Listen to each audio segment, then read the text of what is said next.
அண்மை செய்தியை பார்த்து வருகிறோம். புதுச்சேரியில் அரசு பள்ளி மதில் சுவர் இடிந்து விழுந்து 3 மாணவர்கள் படுகாயமடைந்திருக்கிறார்கள்.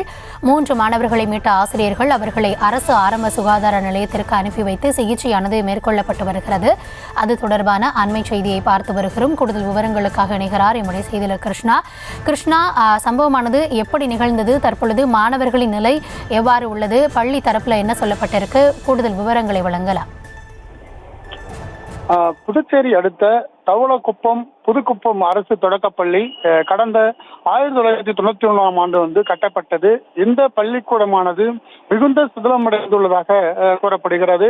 இதில் பல்வேறு தரப்பினர் பொதுமக்களும் அந்த பெற்றோர்களும் அந்த சிதிலமடைந்த பள்ளிக்கூடத்தை சீர் செய்ய வேண்டும் என கோரிக்கை வைத்திருந்தனர். ஆனால் இதுவரை அது செய்யப்படாத காரணத்தினால் இன்று காலை பள்ளி மாணவர்கள் அங்கு 1ஆம் வகுப்பு முதல் 5ஆம் வகுப்பு வரை அந்த பள்ளியானது அங்கு இயங்கியிருக்கிறது.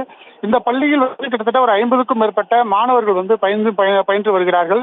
இன்று காலை பள்ளிக்கு வருகை தந்த மாணவர்கள் அந்த மதில் சுவர் அருகே சென்று கொண்டிருந்த பொழுது மதில் சுவர் எதிர்பாராத விதமாக வீழ்ந்துள்ளது. இதில் 3 மாணவர்கள் படுகாயம் அடைந்துள்ளனர். உடனடியாக அந்த 3 மாணவர்களையும் அரசு அந்த ஆசிரியர்கள் உடனடியாக மீட்டு அரசு ஆரம்ப சுகாதார நிலையத்திற்கு அனுப்பி வைத்து அவர்கள் முதற்கட்ட சிகிச்சையானது கொடுக்கப்பட்டிருக்கிறது. இதில் 2 ஆண் மாணவர்கள், ஒரு பெண் மாணவர்கள் என 3 பேர் படுகாயம் அடைந்திருக்கிறார்கள்.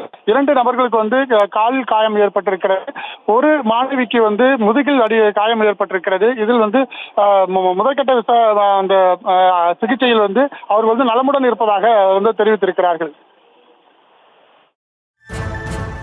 தற்போதைய விவரங்களுக்கு நன்றி கிருஷ்ணா.